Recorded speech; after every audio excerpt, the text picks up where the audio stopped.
के जूते पड़े, स्कूल में टीचर के जूते पड़े, प्ले ग्राउंड में गए तो दोस्तों को जूते पड़े, तुझे इतने नंबर लेके आना है, तुझे इतने रन बनाना है, तुझे ये शील्ड जीतनी है, तुझे ये मेडल जीतना है, तुझे वो ट्रॉफी तुझे जीतनी, इतना प्रेशर दिमाग में होता, कंपटीशन। उसे बचपन से प्रतिस्पर्धा बचपन से सिखाई जाती है। ऐसा कोई परिवार नहीं, ऐसा कोई स्कूल नहीं जहां बच्चे को सिखाया जाता है तू अपने में परिपूर्ण है, तू जैसा है वैसा ही नहीं। बचपन से होड़ होड़ एक होड़ सिखाई जाती, तुझे उससे आगे बढ़ना है, तुझे उससे आगे बढ़ना है, तुझे वहां पहुंचना है। और वहां पहुंच गया, उनके मन मर्जी काम कर दिया। जब बच्चे छोटे थे, जब बहुत छोटे बच्चे थे, अपने माँ बाप का, अपने आस पास के लोग के मन का काम कर दिया। उनसे पुरस्कार मिलता था, उनसे इनाम मिलता था, और उनके मन का काम नहीं किया जाए तो दंड मिलता था, सजा मिलती थी। ये तो गंदा बच्चा है, ये तो बुरा बच्चा है, अच्छा कर दिया ये तो बहुत गुड बॉय, गुड बॉय। और गुड बॉय को मिठाई मिलेगी, नमकीन मिलेंगे, नए कपड़े मिलेंगे, नए गहने मिलेंगे। उन नए कपड़ों को पाने के लिए, उन गहनों को पाने के लिए, उन बड़ों के प्यार को पाने के लिए, उनका सम्मान पाने के लिए, उनकी नजरों में ऊंचा उठने के लिए हम क्या थे हम में भूल गए। हमारा रुचि क्या, हमारा स्वभाव क्या, वो सब दिमाग से निकल गया। हम सिर्फ एक चीज कि मुझे दंड नहीं मिलना चाहिए, मुझे पुरस्कार, मुझे इज्जत, मुझे प्यार मिलना चाहिए। आज भी 99% लोगों देखिए कि छोटा बच्चा होता है, इधर देखो बेटा, इधर देखो, इधर देखो बेटा, हाँ इधर देखो, इधर देखो। मतलब कुल मिला के छोटे बच्चे को हजारों बार, छोटे बच्चे को लाखों बार क्या होता है, जो भी बड़ा उससे मिलता है उसका ध्यान खींचता अपनी तरफ। तो बच्चा अनजाने में क्या सीख रहा है, लोगों का ध्यान खींचना ही सबसे बड़ी चीज है, लोगों के आकर्षण का केंद्र बनना ही सबसे बड़ी चीज है। सबसे बड़ी उपलब्धि क्या है, लोगों के आकर्षण का केंद्र बनना, लोगों का ध्यान खींचना। और आज क्या होता है, जब बच्चा छोटा होता है वो अपने से बड़े लोग उसका ध्यान खींचते हैं। जब वो बड़ा होता है उसकी आदत पड़ जाती है सबका ध्यान खींचना। अब औरों का ध्यान खींचने के लिए, औरों के नजर में ऊंचा बढ़ने के लिए खूब पैसा कमाओ और खूब नाम पाओ और खूब ये प्राप्त करो और खूब वो प्राप्त करो और ये सफलता प्राप्त करो, वो इस चक्कर के अंदर आत्मा फात्मा क्या होती है, मन की शांति क्या होती, वो चीज निकल जाती दिमाग से हमारे, बिल्कुल टोटल वो चीज दिमाग से निकल जाती है। तो दंड से बचना है और पुरस्कार पाना है, सम्मान पाना है, औरों का ध्यान खींचना है। जिंदगी भर यही चक्कर चलता रहता है, यही चक्कर चलता रहता है। अधिक से अधिक लोगों का मैं ध्यान खींचूं, और लोग आप पे ध्यान कब देंगे, लोग आप पर ध्यान कब देंगे बताइए। लोग आप पर ध्यान कब देंगे, जब उनके मन पसंद का आप काम करोगे। तो कुल मिलाकर इंसान औरों के हाथ की कठपुतली बन जाता है, औरों के इशारे पर नाचना शुरू कर देता है। कि पत्नी इशारों पर नचाती है, कई पति इशारों पे, कई बेटे, कई पोते, कई समाज के लोग, कई परिवार के लोग इसके इशारों पर वो नाचना शुरू कर देता है। तो बस यही जो ध्यान खींचने की जो भूख है, लोग का ध्यान पाने की, लोग का सम्मान पाने की, लोग का प्यार पाने की, लोग मुझे देखें, लोग मुझे सराहें। पहले बोलते थे कि good boy, good boy, good boy. अब क्या बोलते, जेंटलमैन। अब क्या बोलेंगे, ये तो बहुत बड़ा आदमी है। छोटे बच्चे को क्या पुरस्कार मिलता है, गुड बॉय का मेडल उसे मिलता है। गुड बॉय बोला मतलब बड़ा मेडल उसको मिल गया, बड़ा सम्मान, बड़ा ट्रॉफी, बड़ी शील्ड उसको मिल गई। वो बड़े उम्र में बड़े हुए तो ये तो बहुत अच्छा आदमी है, तो बहुत मेहनती है, ये तो बहुत मतलब हमेशा मिलनसार, तो सब हर काम में हमेशा ये आगे रहता है। हाँ आधी रात को बोला तो हमेशा सेवा में मदद में तैयार खड़ा रहता है। इस चक्कर फ्रीडम खो गई। लोगों की मदद करना बुरी चीज नहीं है, लोगों को प्यार देना कोई गलत गंदी चीज नहीं, खराब चीज नहीं है। लोगों की मुसीबत मत करना, इसमें कुछ ही बुरा नहीं है। अब हमारी आजादी खत्म हो गई, अब नहीं चाहते फिर भी, नहीं चाह रहे फिर भी, टाइम नहीं है फिर भी, मन नहीं है फिर भी, परिवार को प्रेम नहीं दे पा रहे, परिवार के प्रेम में कटौती करके, अपनी पर्सनल लाइफ में से टाइम खींच करके अब यहाँ टाइम देना शुरू किया और अब वहां टाइम देना शुरू किया। वहां पैसा लगा रहे हैं और वहां पैसा लगा रहे हैं, काहे के लिए, मुझे औरों की नजर में ऊंचा उठना है, अच्छा बनना है। फिर जब तत्ता सूत्र पढ़ते हैं, आचार्य उमा स्वामी आचार्य लिखते हैं, क्या लिखते हैं, तत्ता श्रद्धानम सम्यक दर्शनम। फिर आगे लिखते हैं तत्व क्या होते हैं? जीव जीव आश्रम बंधन संबंध निरा मोक्ष। तब तात का मतलब क्या होता है? तत्व मतलब वह, तत् का मतलब क्या? तो वह, और तत्व मतलब क्या? वह पना। जैसे कि उष्ण मतलब गर्म, उष्ण और उष्णत्व। उष्णत्व मतलब क्या? गर्म पना। त्व को पना बोलते हैं, संस्कृत में त्व और हिंदी में पना। देखिए सुवर्ण और सुवर्णत्व।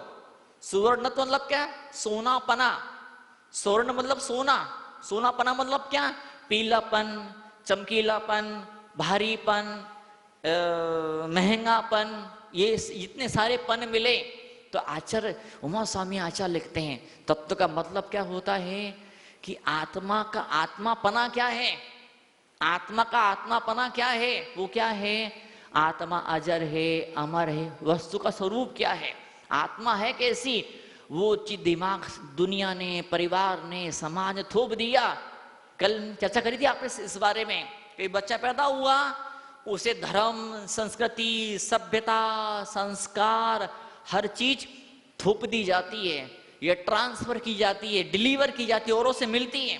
जो भी आइडेंटिटी, आप जो जिंदगी आप जी, जो आपकी धारणाएं होती हैं, जो आपके विचार होते हैं, जो आपकी मान्यताएं, तू पुरुष है, तू लड़का है, तू लड़का है, तो रात को 10 बजे तक तू शहर में, बाजार में अकेले घूम सकता है। लेकिन अगर तू लड़की है तो फिर तुझे रात को 10 बजे तक नहीं घूमना, तुझे अकेले तुझे नहीं जाना है। लड़का था तो कोई दिक्कत नहीं थी, उस लड़के के साथ में उसकी बहन भी है, अगर जवान बहन साथ में उसके लड़के के साथ में है, वो खुद जानबूझ करके रात में 9 बजे बेचारा घर पे वापस लौट के आ जाएगा, अगर समझदार हुआ तो। जो जिंदगी हम जी रहे होते हैं वो किसी और की दी गई होती है। अनुप्रेक्षा शब्द का मतलब होता है कार्तिकेय अनुप्रेक्षा। हम देखें लोग कहते महाराज जी पैसा नहीं है, इतनी पूजाएं करते, इतनी साधना करते हैं महाराज, परिवार में प्रेम नहीं है महाराज, स्वास्थ्य अच्छा नहीं है, हजार समस्याएं हैं। और जब हम ग्रंथों को उठा करके देखते हैं, भुक्ति मुक्ति दातार 24 दिन राजवर, भगवान कैसे होते हैं? भुक्ति मतलब क्या? भोजन देने वाले होते हैं, संसार के सुख देने वाले होते हैं। ओंकार बिंदु संयुक्तम नित्यम ध्यायन्ति योगिनः कामदं मोक्षदं चैव ओंकाराय नमो नमः। कामदं क्या है? कामदं कामदं मोक्षदं चैव ओंकाराय नमो नमः। भगवान के मंदिर में आते में एक चीज मिलती है, एक वंडरफुल चीज मिलती है, बड़ी प्यारी चीज मिलती है। वो चीज क्या मिलती है? एक बार भगवान को देखा, एक बार भगवान को देखा। अब आंखें बंद करो, अब बंद आंखों से भगवान को देखो, मन की आंखों से भगवान को देखो। और मात्र रूप सामने नहीं आना चाहिए, मात्र दृश्य सामने नहीं आना चाहिए, दृश्य तो आए सामने, साथ ही साथ कानों में आवाज भी आनी चाहिए। और बात आवाज नहीं आनी चाहिए, साथ में वैसी फीलिंग भी पैदा होनी चाहिए, वैसा एहसास भी होना चाहिए। भव बोलते ना, भव भ्रमण। भव शब्द कहां से बना है? भव मतलब होना, संस्कृत भाषा में भू भव, भू भव, भव मतलब क्या? तो होना। क्या हम कैसे हो रहे हैं, दुनिया में कैसा हो रहा है, क्या चल रहा है, उसको अनुभव, वो भीतर की आंखों से, अनुप्रेक्षा भीतर की आंखों से उस चीज को देखना होता है। तो भगवान को देखा, आंखें बंद करी, भगवान के रूप को निहारा, आंखें बंद करी, क्या शब्द सुना कि महाराज जी थे, कोई मंत्र का जाप हो रहा था, कि नमोकार की आवाजें थी, कि पूजन पाठ की आवाजें थी, कि मंदिर में घंटा बजने की आवाजें थी। कौन सी आवाजें थी? आवाज को मन के कान से सुनने का प्रयास कीजिए। फिर तीसरी चीज क्या होती है? दिल, भावनाएं। वो जब ऐसी आवाजें कान में आएगी, जब ऐसा सीन दिखाई देगा, तो दिल में क्या होगा, कैसा अनुभव पैदा होगा, कैसा एक्सपीरियंस पैदा होगा, उसे क्या बोलते हैं? उसको क्या बोलते हैं? उसको बोलते हैं आत्मज्ञान, उसको बोलते हैं सम्यक दर्शन। मोक्ष मतलब क्या होता है? मोक्ष का मतलब होता है जो केवली भगवान होते हैं, जो 10वें 11वें 12वें गुण स्थान वाले होते हैं, जब वो आंखें बंद करते हैं, उन्हें दुनिया की कोई चीज नहीं दिखाई देती है, उन्हें कोई अनुभव याद नहीं आता है। वो जब आंखें बंद करते हैं, उन्हें कुछ भी शब्द याद नहीं आते, मैंने किससे क्या कहा था, या किसी और ने मुझसे क्या बोला, कुछ भी ना, कुछ कान के अंदर आता नजर आता है, न कुछ मुंह से बाहर निकलता वो उसे नजर आता है, कुछ भी नजर नहीं आता है। न कुछ अनुभव होता है, तो ऐसे ऐसे कामदम कामना इस ढंग से पूरी होती है। कामना डिप्रेशन लोग मेरे पास में आते हैं, समस्या वाले लोग मेरे पास में, तंत्र मंत्र नहीं करता हूं मैं कोई जादू टोना नहीं करता हूं, उसके बावजूद भी मेरा अपना जीवन का हजारों बार का अनुभव है। लोगों की समस्याएं सुलझ जाती, लोगों की समस्याएं खत्म हो जाती है, वो जहां चाहे वहां पहुंच जाते हैं। मैं उनसे कहता आंख बंद करो, आंख बंद करो, आंख बंद करते हैं। उनसे पूछता हूं मैं, पत्नी झगड़ा चल रहा है? हाँ झगड़ा चलता है। आंखें बंद करो, हीरोइन को याद करो। हीरोइन को याद करते हैं, क्या बढ़िया फोटो हीरोइन की मन की आंखों के सामने आती है। कार को याद करो, कार की बढ़िया फर्स्ट क्लास फोटो उनकी आंखों के सामने आती है। बंगला याद करो, पड़ोसी के घर में बंगला नहीं, खुद का नहीं तो पड़ोसी का बंगला याद करो। कॉलोनी मोहल्ले में, किसी पिक्चर में, कि दूसरे शहर के अंदर को बढ़िया बंगला, वो बंगला याद आता, बगीचा उसकी आंखों के सामने दिखाई देने लग जाता है। पत्नी की फोटो आंखों के सामने नहीं आती है। जो चीज में तीन चीज नहीं रहेगी, क्या? जहां तीन चीज नहीं रहेगी, आपने पैसे का क्या फोटो दिमाग के अंदर आ रहा है? बताओ, पैसे का क्या फोटो दिमाग के अंदर आ रहा है? पैसे का कुछ फोटो दिमाग के अंदर, कुछ आता फोटो पैसे का नहीं, तो पैसा लाइफ में नहीं मिलने वाला। श्वास का कौन सा फोटो आपके अपनी आंखों के सामने आता? आंखें बंद करने के बाद में बताओ आप, श्वास का क्या फोटो, क्या विचार आता है? या अपने खुद की हेल्थ के बारे में सोच, तो मन में क्या विचार पैदा होता है? मैं डायबिटिक हूं, मैं तो हार्ट पेशेंट हूं, मैं तो घुटने में दर्द है, मैं तो ये वाली बीमारी लग गई मुझे, मैं तो ऐसा वाला बीमार हूं, मैं तो ठीक ही नहीं हो सकता, मेरे लिए तो मुश्किल हो जाएगा, मैं जिंदा नहीं रह सकता, बस मरने वाला हूं मैं। श्वास के लिए आपकी आंखों के सामने क्या फोटो आ रहा है? श्वास के लिए क्या फीलिंग मन के भीतर पैदा हो रही है? उसका जब तक फोटो दिमाग के सामने पिक्चर क्लियर नहीं होगी। और एक सबसे बड़ी बात, सबसे खास बात, सबसे महत्वपूर्ण बात, सपने पूरे कैसे होते हैं, इच्छाएं पूरी कैसे, बता रहा हूं मैं आपको। हम मंदिरों के अंदर आते हैं, हम मंदिर में आते हैं, हम भगवान को देखते हैं, तो हम मन की आंखों का यूज करना सीख जाते हैं। इकलौता ग्रंथ जैन धर्म के साहित्य का इकलौता ग्रंथ, उसका नाम है ज्ञानार्णव। ज्ञान ग्रंथ के अंदर लिखा है 4 ध्यान होते हैं, आतरौद धर्म शुक्ल, सब में लिखा है। उसमें अद्भुत बात लिखी है, धर्म ध्यान 4 प्रकार का होता है, पिंडस्थ पदस्थ रूपस्थ रूपातीत। उसमें और अद्भुत बात लिखी है, पिंडस्थ ध्यान कैसे करना, पदस्थ ध्यान कैसे करना, रूप का नंबर बहुत बाद में आता है। भगवान को आंखों से देखना, आंखें बंद करना, भगवान को निहारना बहुत बाद में आता है। पहले 2 सीढ़ी होती है। आप शादी करी नहीं, किसी ने शादी करी नहीं, कोई जेंट्स कोई पुरुष कोई पति बना नहीं, और पति बनने से पहले वो बाप बनना चाहता है, पति बनने से पहले वो किसी का दादा बनना चाहता है, किसी का नाना बनना चाहता है। हो सकता है क्या? शादी होने से पहले मामा तो बन सकते हैं, शादी होने से पहले चाचा तो बन सकते हैं, शादी होने से पहले फूफा, क्या फूफा नहीं, फूफा जी बन सकते हैं, बन सकते नहीं बन सकते? मुझे ध्यान नहीं है, बन सकते नहीं बन सकते? बन सकते हैं क्या? शादी होने से फूफा जी बन सकते हैं क्या? कुछ लोग सोचे बन सकते, फिर तो नहीं नहीं बन सकते यार, बुआ हो गए तो फूफा होएगा ना। हाँ सीधी बात है, बुआ का जो मिस्टर है फूफा हो गया। शादी होने से पहले ना तो आप बाप बन सकते हैं, ना आप दादा बन सकते हैं, ना आप फूफा बन सकते हैं, ना आप मौसा बन सकते हैं। पहले शादी करनी पड़ेगी, सबसे पहले पति बनना पड़ेगा। पति नहीं बन पाओगे तो दादा चाचा, चाचा तो बन जाओगे, नाना नहीं बन पाओगे, दादा नहीं बन पाओगे, फूफा नहीं बन पाओगे, मौसा नहीं बन पाओगे, साडू नहीं बन पाओगे, साला नहीं बन पाओगे, जवाई नहीं बन पाओगे।